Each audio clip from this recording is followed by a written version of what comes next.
All right, everybody. Thanks for tuning in today. This is episode 10 of the Point Gremlin podcast. My name is Alex, otherwise known as Delirium. Joined with me, as always, is my co-host James, otherwise known as Jonas the Red. And today we've got a little bit of a miscellaneous topic week to talk about. So we're going to talk about some of the regular gear, so guns, as well as any issues that they may cause, as well as the attachments on them. And then we're also going to kind of go on to a little bit of a controversy that started this last week as far as some maybe possible rule changes going on toward play. So not really any actual rules to the game, but more so outside the game as far as like taunting, cheating, and that kind of thing are concerned. And generally, this week was a not so big of a news week for iCombat. There are some things we could mention near the end if you want to stick around for that. I got an idea or two, but generally those are the two main topics I want to go over this week: is the guns and this new rule that came up. So starting off with the guns, right? So if you guys have played before, you've seen a couple players that have their own painted gear. It's really cool. So I think, how many pieces of gear do you happen to know offhand? How many custom guns there are? Ooh, I want to say there is either 10 or 11. Yeah, I'm just thinking something around like that. So I'm not sure if we count Ferns or not, because he doesn't paint it, but he brings it every single time. We don't keep it in house for him. It's not from our own program that we sold them for like 650 or 900. But he has his own. He bought from Madison, I believe, and just kind of brings it every week. Yeah, he has that from Madison. We'll say he bought it. He bought it. Yeah, we'll say that. Good for him. Yeah, yeah. So really, a couple main topic I want to talk about is attachments for your guns.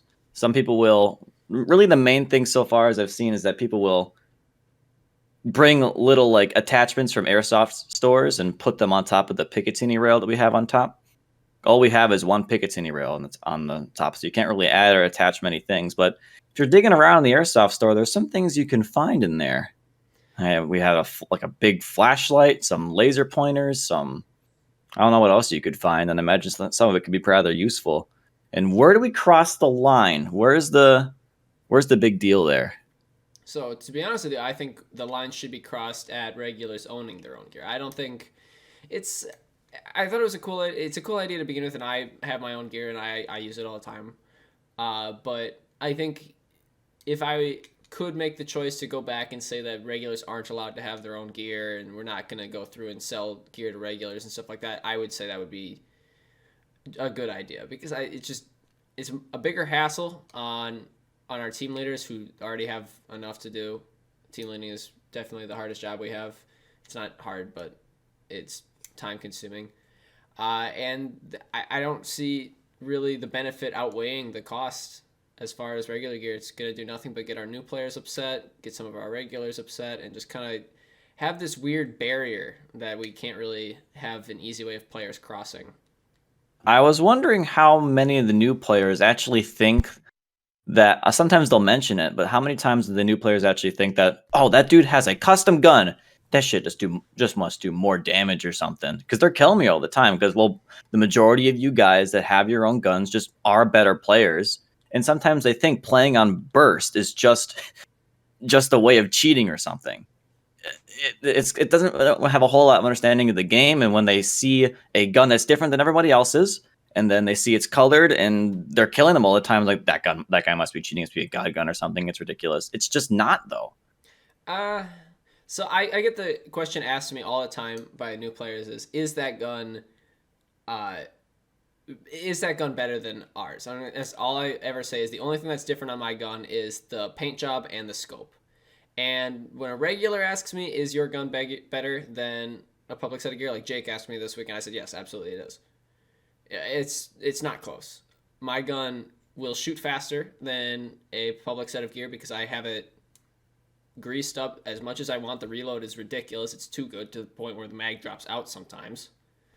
I get to sight my gun personally. I do it every week. I have my own sight. And the difference in the sight, I think, is actually a big one, because the sights we have are kind of cheap, and they got those big blocky circles around them where you cuts off a lot of your peripheral vision, and the reflex scope I have just doesn't do that. Yep. A lot of vision you're saving there. I didn't want to tap into that idea, is that if if your gun is, if you can oil up your own gun, you can grease that thing up, make sure the reload works all the time, make sure the gun shoots consistently when you pull the trigger, find that rhythm real easy. Is that cheating? I don't think so. I think you just have your own gun, just like you have your own hockey stick, just like you have your own knee pads. Well, the Anything difference else? between buying a set of a baseball bat or a hockey stick compared to buying a SMG is an SMG costs $900 and we only have 10 of them. True. That was my main con when I was thinking about it in my head, is the supply. It's a very, very, very limited supply of guns. And if you want to get your own gun right now, you have to buy it from somebody else. Now, there are a couple guns that you could probably try and purchase. Malik is the first one that comes to mind. That dude hasn't played in like 6 months or something. And the gun just sits back there. It's been used maybe 3-4 times, right? Yeah, it's not something that we as Icon Waukesha are going to sell. It's something you'd have to talk to Malik about, but Of course, if you get his number, I mean, there are some people that know who he is from the older regulars, right? Be like, Malik, you're not playing a whole lot. Are you gonna keep using that thing? It's very. I'll pay you for it, and I don't know what the rate you would be, but they could probably organize something between that. I don't want to talk to Malik preferably, but we could someday be able to buy the gun from him. yeah, I think as far as a lot of the regulars have taken the gun. So a lot of regulars will either have like a small custom site or just paint the gun and then I'll put it back together. I don't think the advantage for those regulars is very big. I think the advantages come in once you start tampering with your gun the way that I have tampered with it, the way that Ethan's tampered with it, and some other people have tampered with the guns that actually change the way it plays a little bit. And so players like Gamoto, Jailer, Airgain, Ashway that have their guns like painted and don't have any extra attachments that just give the gun to me and I put it back together. I put that gun back together no different than I put together a public gun. There's no difference in that. Yep. My main difference that I would also think about is, well, if you have your own gun for long enough, at the rate of just like beat up that the public guns get is just like so much higher. You see those kids that they bend over and they're too short and their barrel smashes into the bottom of the on the floor and then messes up the whole gun from there. Your gun's that's never gonna happen to you because you just have your own. You're gonna take care of it. Well, I have smashed it into a couple things and I've needed to recite it a few times, but that's on me. Bonk. I think the biggest thing about it is I am used to my own set to gear. I know where I need to pull the trigger because every single gun has a rhythm to it. It's the same thing with the M4s and the SMGs. There's a rhythm to how fast you can pull the trigger, and it kind of varies ever so slightly from gun to gun just based off of the way that it works. Is there's a little sensor and a magnet. Every single time you pull the trigger, the magnet goes over the sensor, and in order to pull the trigger fast, you got to wiggle it back and forth right between that little sweet spot, and it's going to be slightly different from gun to gun. So I'm just simply more used to the way that my gun fires than a public set. So I'm going to make my gun shoot faster. And that just depends on the strength of the magnet, right? And if that magnet is a strong magnet, or how far that trigger happens to be far away from that magnet. And if you get to know that, you can get your gun to shoot fast, right? Yeah. Yeah, but you have to do that for every single gun. So if you have the chance in that first team deathmatch, shoot a couple of times to the wall, unless you're Ashley, you can't do that.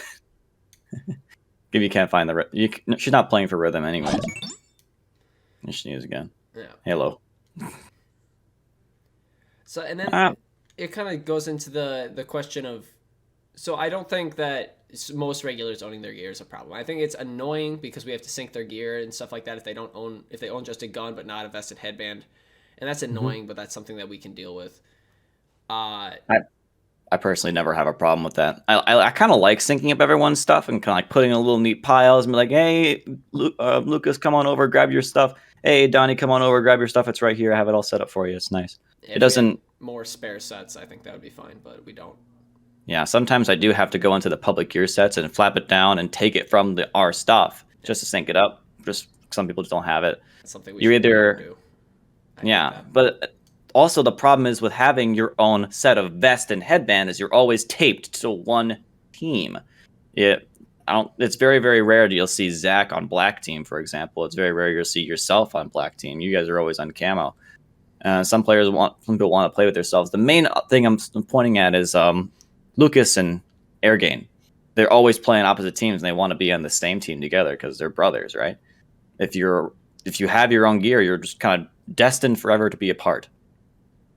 Yeah, Why buy that's the vest and headband? why buy the vested headband, because at the time we weren't giving them the option to not buy the vested headband. Yeah. Wow. Because we just happened to get some extra guns that didn't have vested headbands later, and those were the ones that we were selling for cheaper because they didn't come with gear. Well, if you bought your gun early on, you have just Yeah. if you have a set of, you bought your set of gear earlier on, you'd have a disadvantage in that way. You're stuck to one team. Yes. So it's just, I think it's just Milkman and Chief. I think. Tom? Nope. No, Tom doesn't have one too. Yeah, Tom, Tom. Milkman, and Chief are the ones that have gear with no vested head, or a gun with no vested headband. They do play a lot. Even Nate does. They were the last three to buy their gear, so it makes sense why they don't have it. Mm-hmm, mm-hmm. How are we going to be doing selling guns in between each other? So it was a special case with Gilly and Ashley, right? Because Gilly could do whatever he darn pleases. He owns half the company. What if it's another player? Do we have to like interact with that transaction? Can they do it on their own? It's kind of our stuff. Where's the line drawn there? So it's not really my decision to make. I would say that it's not ours, and it's between them to discuss their pricing and how much they want to sell that for. That's not something I would get involved with. Yeah, it could just be. I'd say we should still be there to okay the transaction, basically. Because we need to know whose gear we're taking care of, and they need to know what we will do to take care of it. Because we're not going to replace all the parts in the gear. If you break it, that's on you, that sort of thing. So they got to know that coming from us, as well as how our rules for storing the gear and using it in public sessions.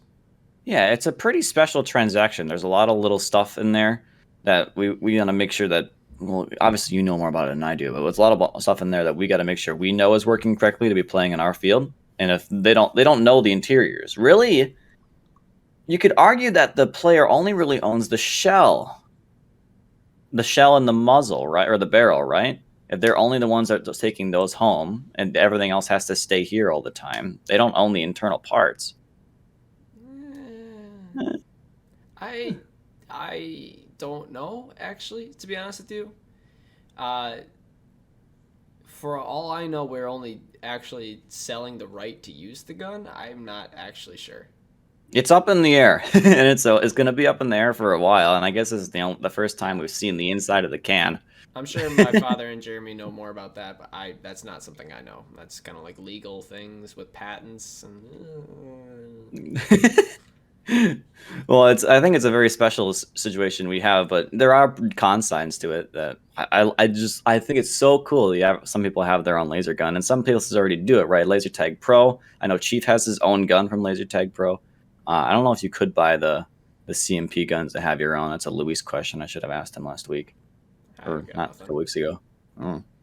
Well, anyways, on to the more exciting part of this little topic is the attachments, right? So you have your own scope on it. There was a time when you had a red dot on it. You want to talk about that one? It's still on there. Or the laser. Yeah, my reflex scope has a laser attached onto it, which I played a couple public sessions with it, like probably 4 or 5, before it kind of just started becoming a problem, and I had to take the batteries out of it, just because it wasn't really worth what it was doing. It was fun, and it was kind of interesting to play around with a little bit, because I would always, like, when I'm rounding a corner, I would flip my gun to the side and use the laser instead of the scope so I can move it around more quickly and stuff like that. There was scenarios where I would want to use the laser instead of the scope, but the problem ended up being when I would actually get someone in the eye with the laser or something like that. I know it happened to Milkman and Aravan, and they talked to me about it, and eventually after more and more times of that just happening, I had to take the batteries out. It wasn't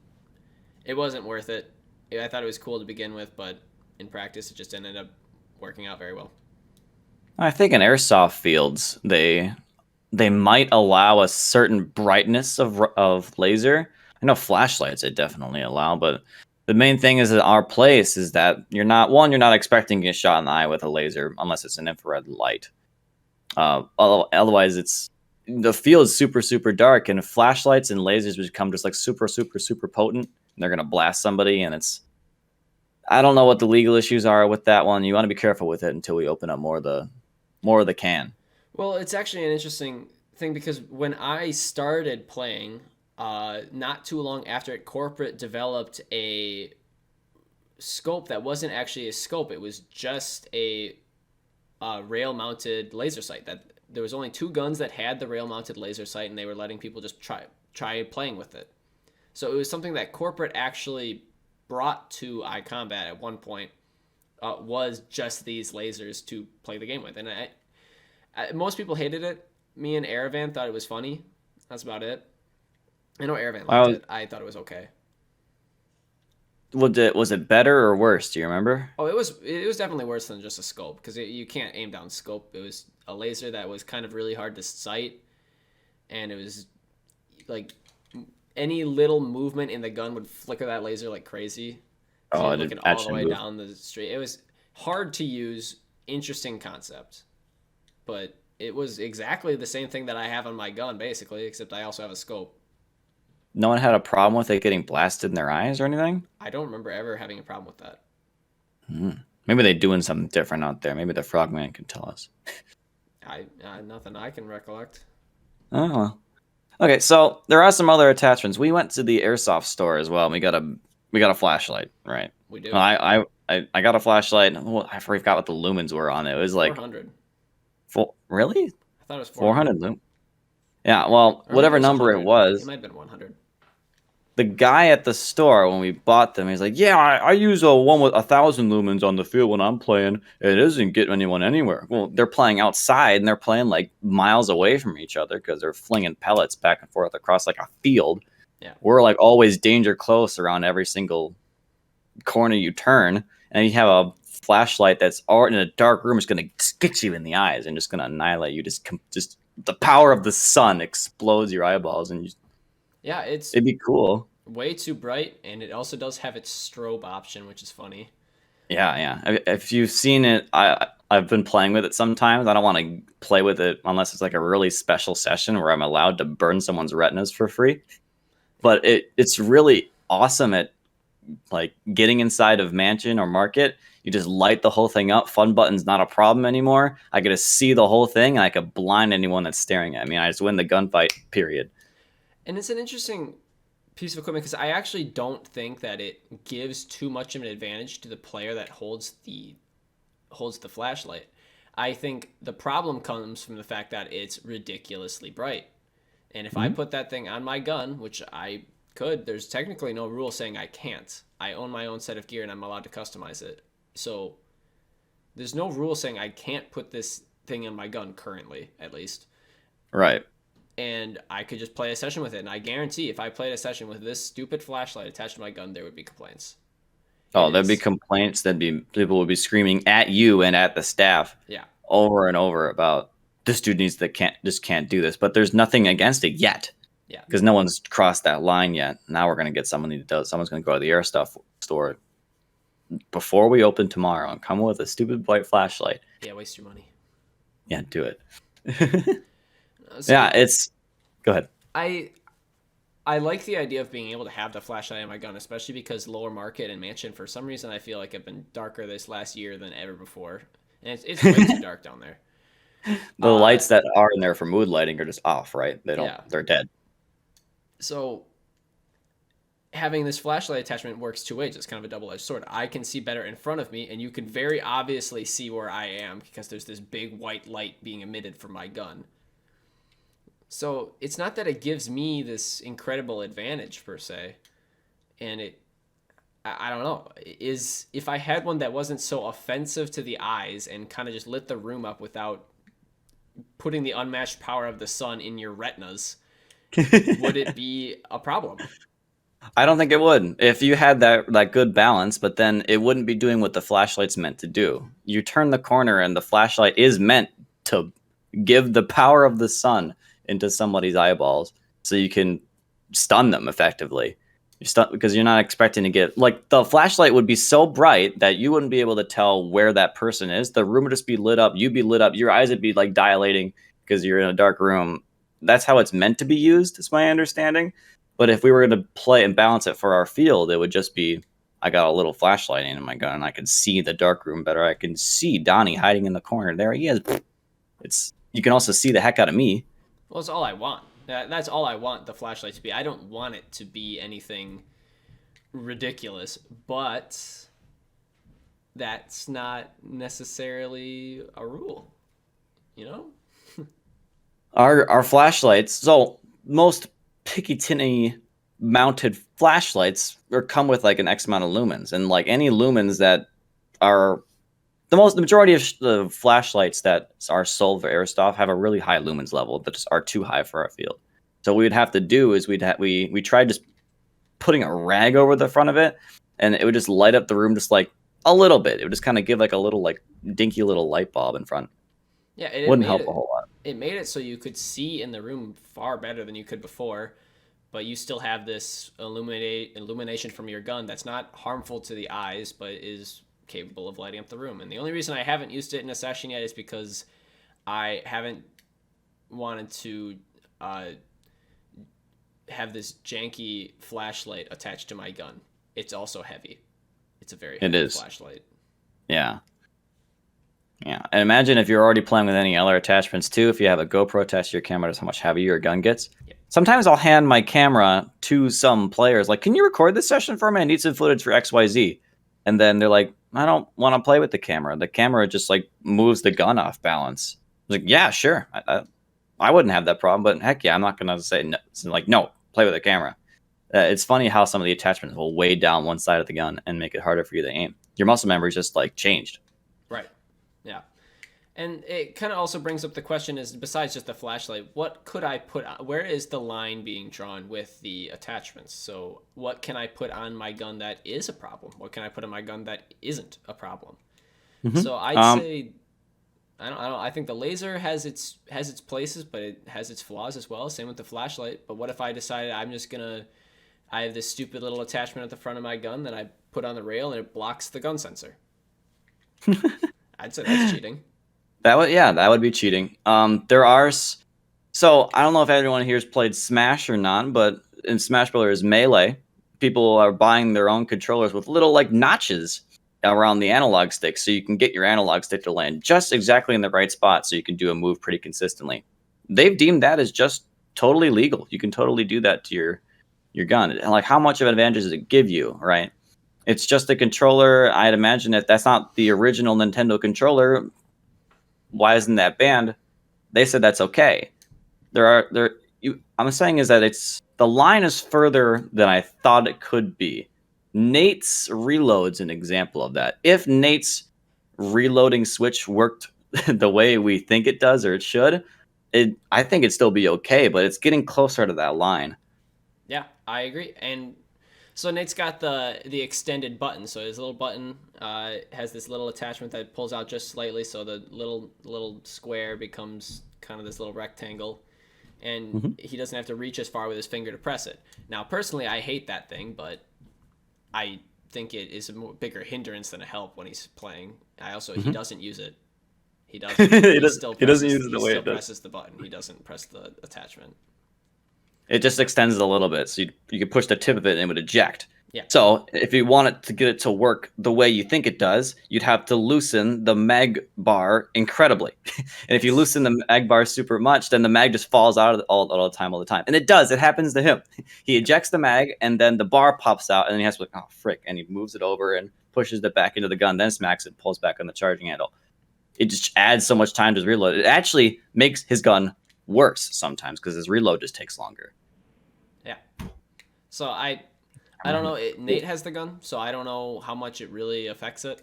To be honest with you, I don't think it affects it at all, and if anything, I think it is a hindrance. But it's just one of those things. Nate's gun is, I think, I know it's just the most expensive. It is. Nate owns the most expensive piece of combat equipment. It's ridiculous. His scope is like $60-$80, right? It's like $200. Okay. The sling is really expensive too. You know that number? I don't know. I don't know how much his attachments are. I might say $15 for his attachment. It just has so many more little stuff on it, and no one really notices. And it's Nate. I'm not going to yell at Nate. Well, I am going to yell at Nate. I'm going to yell at Nate a lot. Yeah. Yeah, it's a topic that we need to talk more about. Where the attachments are going to problem, and it's going to happen when someone brings in an attachment. It's like, whoa, I never thought about that. Let's try putting that on the gun. What would you think? So, I was talking about it a little bit earlier. Every single Hmm. gun has that sweet spot where you wiggle your trigger over the magnet and it makes the shoots. So, what if I stuck? It would actually be pretty easy to set up on my gun. What if I had some little piece of metal that I had pulling my trigger ever so slightly so it's always right above that sweet spot? So it's just a little bit less I have to pull the trigger. Is that cheating? Is that too much? I don't think so. I think you just have your own gun. You can make the attachment to it. Anyone else wants to do it, they got to buy their own gun and do it. The problem is with the supply. No one I ever has the gun. I I wouldn't want people to have that. I think it's I think it changes the game enough. So if I'm in a gunfight with someone that has that, they're probably going to win because they can just simply shoot faster than me. So I think that is kind of to a point of paying for an advantage. And whether or not we're a sport that is accepting to that, I don't know. I think right now we're very similar playing field all around. Most players, like, you can have like the upgraded equipment like the shotgun and the M4, but it's pretty rare to see sessions with those, especially the M4. Shotgun, I think, is, to be honest with you, a downgrade, but fun. It's Hmm. different, that's for sure. So I don't know. Right now, we're kind of in that meta where, like you said, everyone's just around the same playing field. The meta has to develop around it. We can't say yes or no to the question yet. We got to see more and let it happen. I'd rather I cut it off I now. want to I want to keep going because it's just another way of expanding the sport and exploring the meta around it. If any direction it could be in, it's a weird direction. Sure, it's not like exactly where to stand on the field. It's how your gun works. If that's another way of developing the meta, I want to see it exploded. I want to see it expanded. Oh, I see Luis has kind of brought us to our next topic over in the chat over there. He says, talking about how we can't use our own guns in tournament, which was something that you wanted to talk about as well. It Which is, I yep. am very much pro. Do not use your own gun in tournament. That not something we should have. And you're I kind of against yeah. that. Yeah, I want people to use their own gun in the tournament. It's weird. You would expect the person with their own gun to be like, "Yeah, I should be able to use my own gun in my tournament." And the Absolutely one not. that doesn't have his own gun, like, "Yeah, go for it." Because I know Yeah, my gun's better than a set of public gear. I guess I don't Just have that my experience with it. The only yeah. time I've used a private person's gun, a player's own gun, is when Matt let me borrow it for a session, and I didn't really notice a whole lot of difference.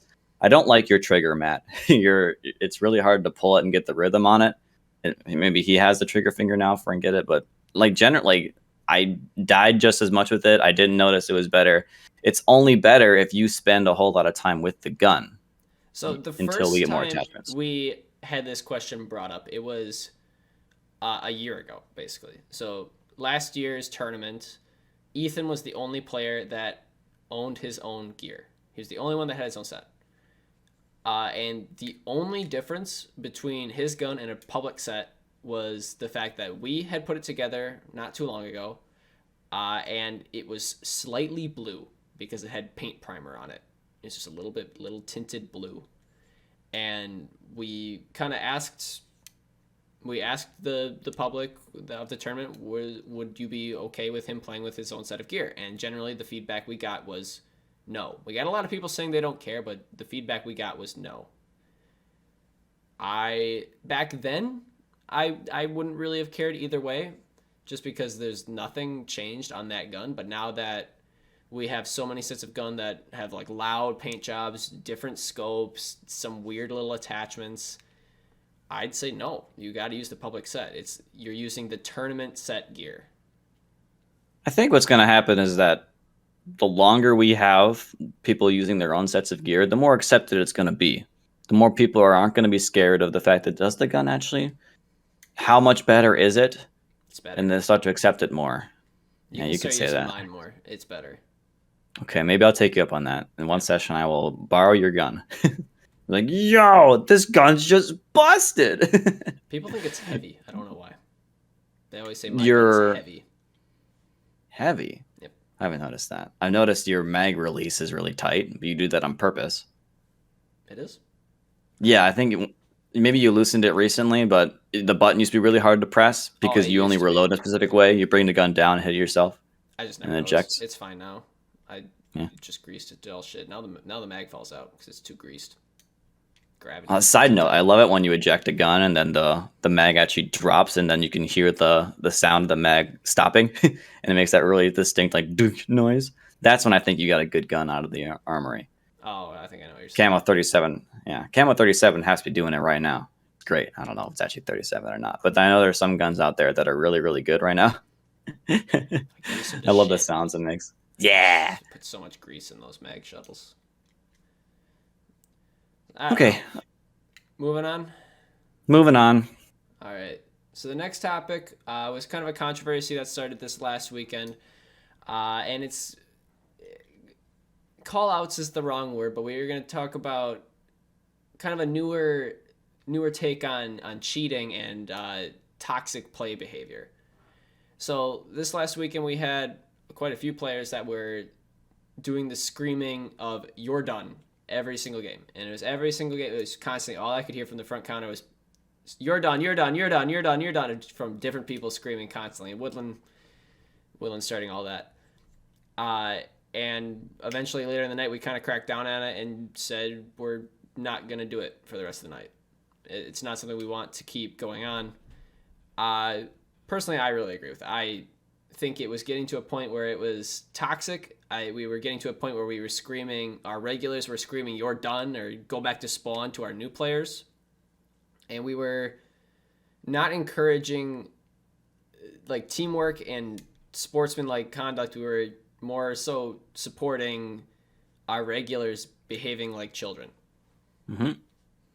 The main thing here is that I've noticed that I don't want to be screaming at new players, and we're doing that a lot. The main thing about this sport is I'm being called, and I gotta stop this phone call now. Die. There we go. The main thing about this sport is that we're open to new people. We're nice. We want people to move in. Like airsoft and paintball places, I think they're just like I guess maybe meaner. They have this more taunting thing, but like there's a line that is crossed sometimes. And definitely we noticed over the weekend, and I think we crossed it. Just the yelling. I want to see taunting a little bit. I want to see some call outs more. I'm okay with there being a villain or like the occasional like yes, got him type of thing. But it was over and over and over and over again. And then people were coming to me and it's like, is this always? New players were like didn't want to play in the field. They're getting demoralized. They didn't like the getting yelled at. They're like, why is this guy yelling at me? Yeah, It just ended up being a garbage show. I really enjoy like the pop offs from winning and stuff like that. So doing the big yell when you win is fun. Call outs, I think, always encourage call outs. Do it more. Play as a team better. Shout out where other people are. But when you're and even screaming when you kill someone has its advantages. So saying you killed like a valuable player upstairs or in the mansion or something like that, saying like that area is now open because that player is gone is useful. But when you're screaming to purposely demoralize a player, I dislike it. Even especially new players. I don't know if I want to call it demoralizing them, but just I don't know what I want to call it. You're trying to get under their skin. It's attempting to irritate the player for not a lot of gain. Part of me still likes it though if it's done tastefully. Okay.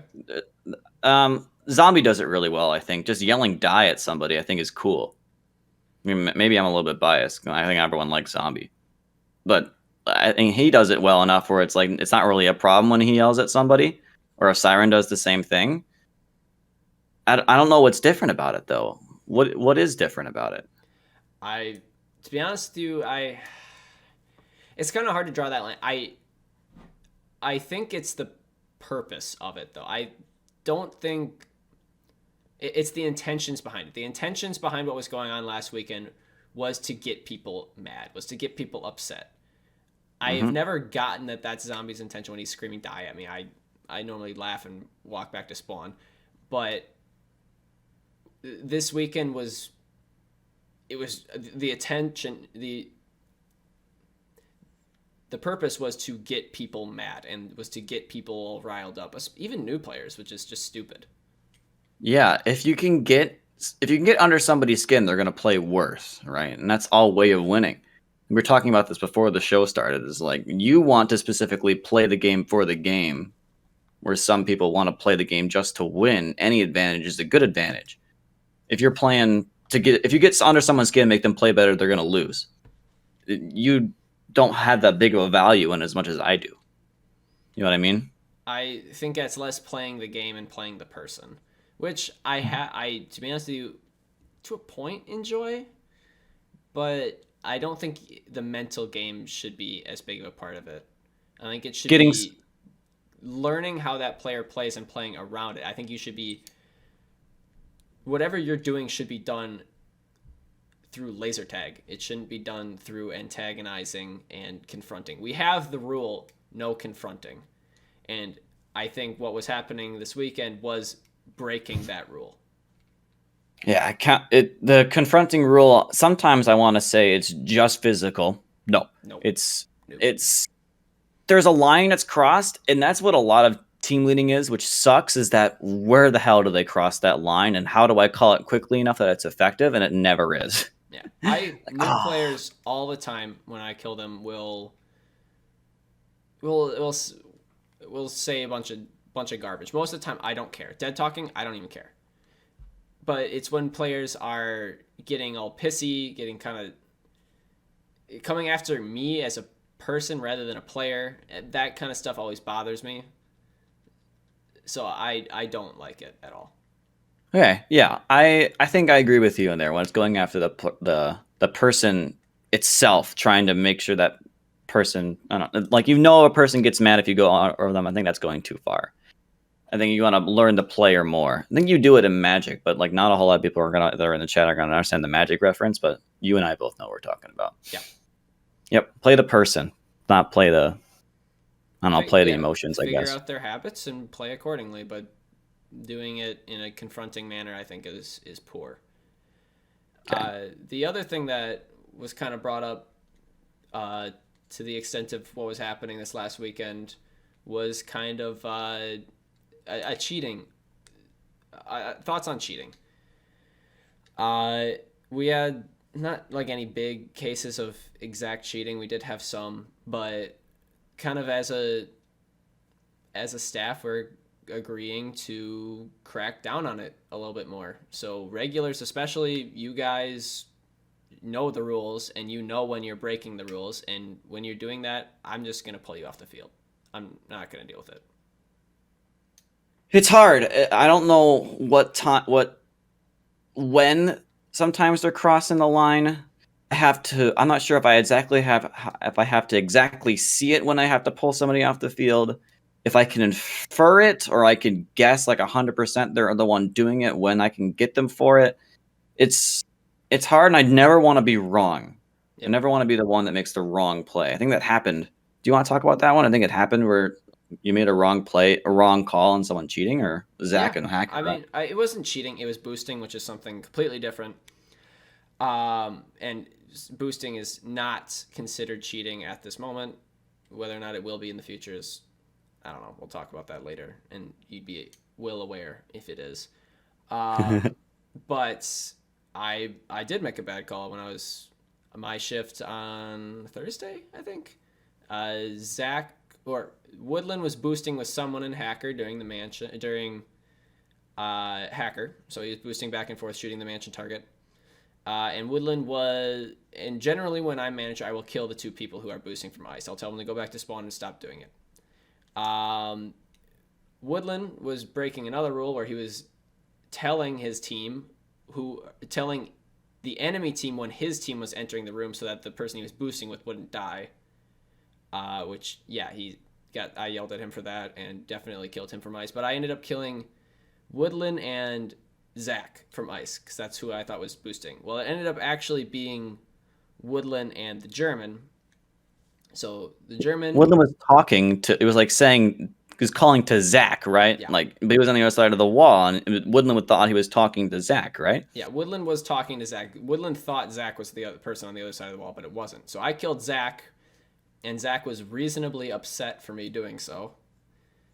And I don't know. That's on me. That's something that going forward we're gonna have to take very careful to look into before we pull the trigger on declaring what is and is not cheating. Once again, it was boosting, which isn't cheating, but in this scenario, it's what I'm talking about.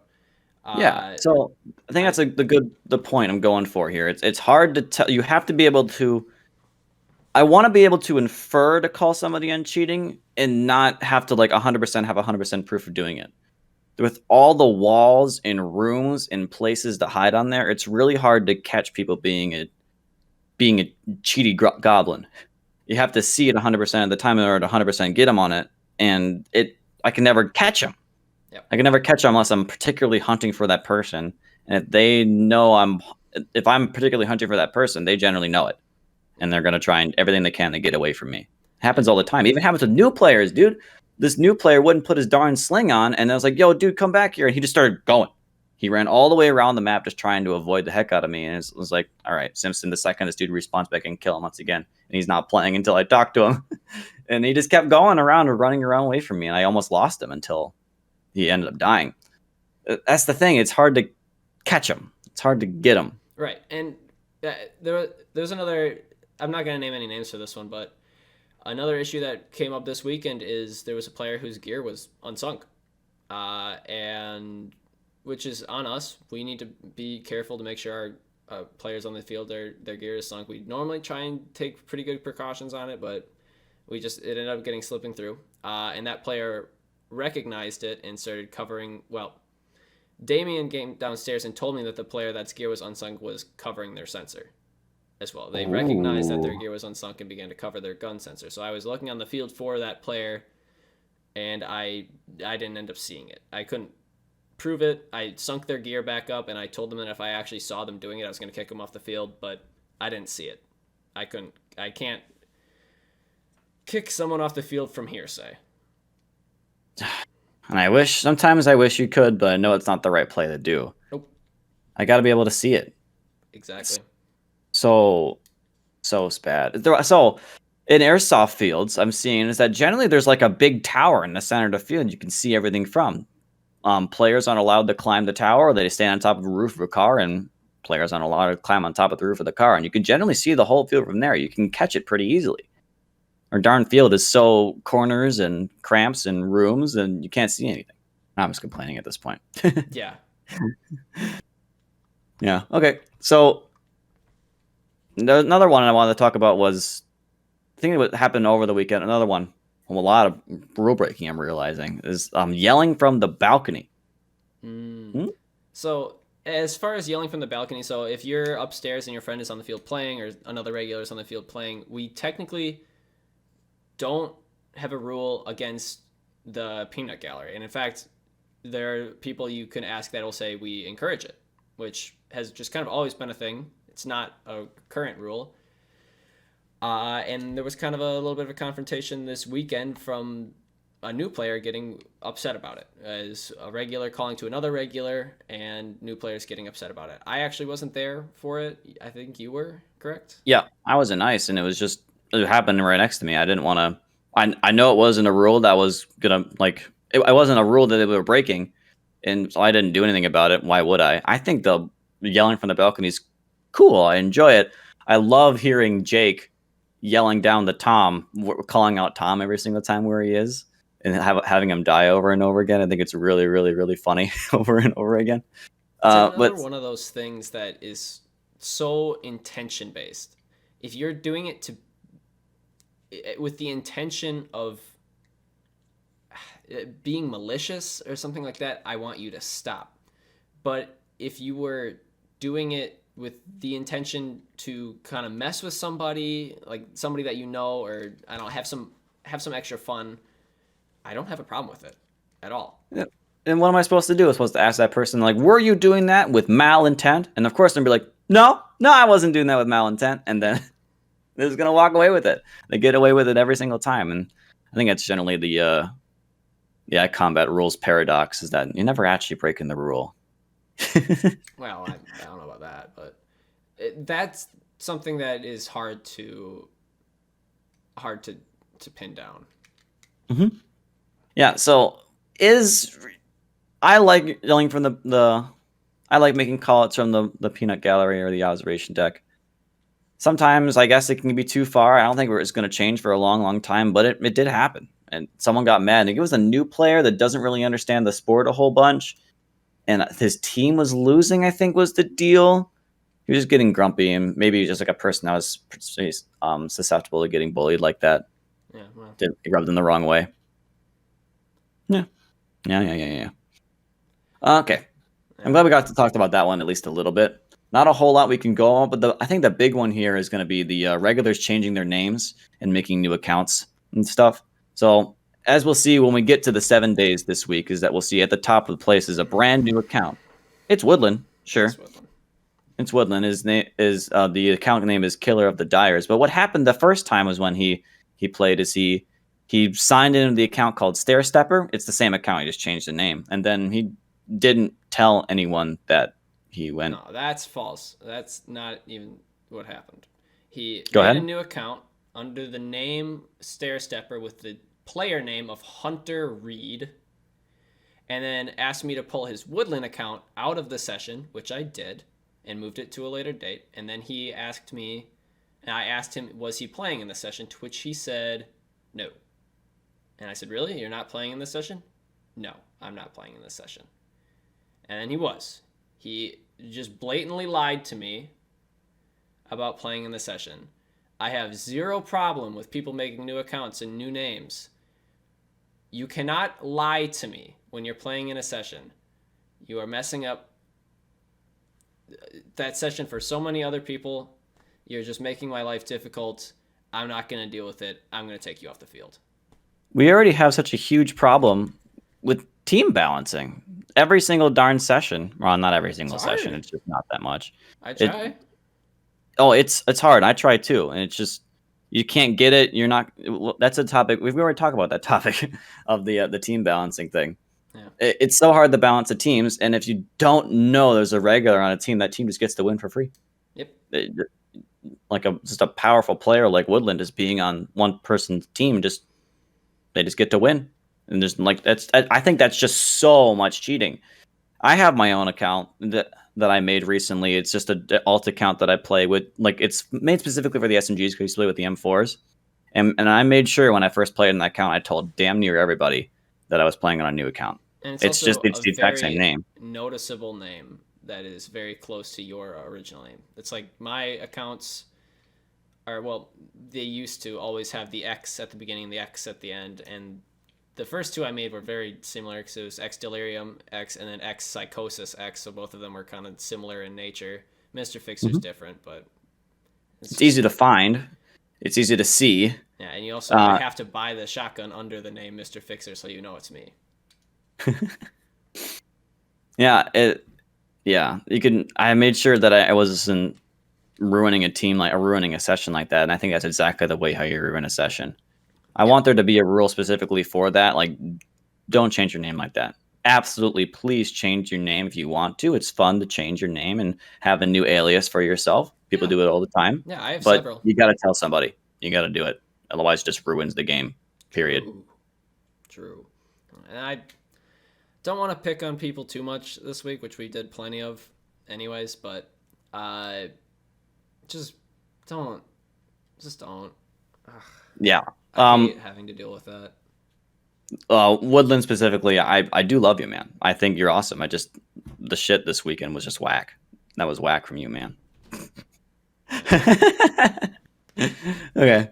So I think that's a good wrap for this week then. We can go ahead and move on to the 7 days. All right, here's our 7-day leaderboard this week. Coming in at number 1, we have Woodland. Going down the list, we have Sniper 17, Mama 82, Jailer, Mac 20, Strika, Live for the Moment, Quicks, Nate, The Milkman, J Vito, Glue Eater, Aravan, O2 Cam, and Mad Trap. So Zach had the number 1 spot for the weekend that Woodland was gone. Woodland has come back and reclaimed it and played basically the whole damn weekend. I'm pretty sure he might have gotten the Marathon Man achievement on that account, or maybe damn near close. I bet it's like 5 out of 6 or something. He probably did. A lot. I mean, 1,100 kills in one weekend is just whack. That's just crazy. Stribling in 3 or Mama in 3, that's cool. That's awesome. That's a lot of playing for Mama. She got some MVPs and stuff like that too. She's been playing a lot better. Yeah, you just shoot. Yep. Period. She's just playing better. Jailer is returned from the grave. Mac 20's on there twice. Again. Yep. Again. Fern has returned from the grave. He's back. Quicks and Nate, we expect this from them. Milkman, we expect this from them. Vito, I expect this from him. Glue Eater. Aravan, yep. Mad Trap. I think I met this guy just recently. Medicine player. Yeah, he's super, super nice. I asked him if I can record his hand grip. Like, I imagine you've seen me record your hand grip. He just like, yeah, heck yeah, I'll do it. And he was super nice about it, and he liked it. And he was like, yo, that's a really cool idea. Maybe I'll get Doki to do it for me. Because Doki won't grab it. I've asked him so many times. He won't say it. Dang. Yeah, I can't get him to get the thing. Whatever. But cool. He's on there with almost 300 kills. KDR 1.3. Cool. New name, new face. Well, he's played the game before, but new face to me. Yep. All right, that's our 7-day leaderboard for this week. All right, which also brings us to a wrap for the week. So this will be the end of episode 10 of the Point Gremlin podcast. Thank you to everybody for tuning in this week. We'll be back next week at the same time, at the same place. So hopefully we'll see everybody there. So episode 10 was like my original goal when starting this. I was like, yo, we make it to 10 episodes. That'd be awesome. Freaking did it, guys. Heck yeah. Anyways, again, like always, if you scroll down a little bit, you'll see the Discord. Go ahead and join the Discord. You'll see me editing stuff. You'll see my posts. You'll see the show notes if you're a guest. You'll see stuff like that. I want in that Discord, I want to put up a survey for interest in leagues. Who is interested in doing some leagues on weekdays or something like that? It's going to be a much different play than what you're normally used to. Some people come in just to shoot the people and turn people's lights on all day, which is fine. Get your workout for it. But if you want to try and get some more competitive season to it, again, this is not 100%. This isn't coming from me, just an idea I had to see if we can get some who's interested, and maybe we can get a petition going or something like that. Yeah, it's something I have the ability to get started. So if people want to do competitive sessions during the week, which I definitely do, I have the ability to open up the doors and kind of get that ball rolling. So kind of if people are willing to show some interest in starting that, I can get that started. It's probably going to be during the weeks. Probably my guess is Wednesdays. I don't know. We're doing podcasts on Wednesdays, probably Tuesdays. It's so up in the air. It's so just how interested are you? That's all I'm saying. Yeah. So if you have any interest, just go into the Discord and express your interest there. But besides that, thanks for everybody for tuning in today. We'll be back next week. See y'all tomorrow, probably. Yeah. See you tomorrow for there. Later, guys.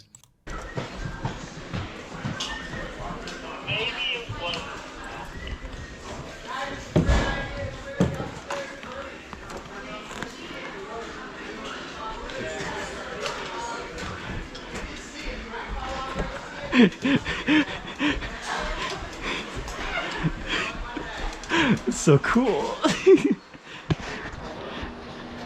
That's my thumbnail.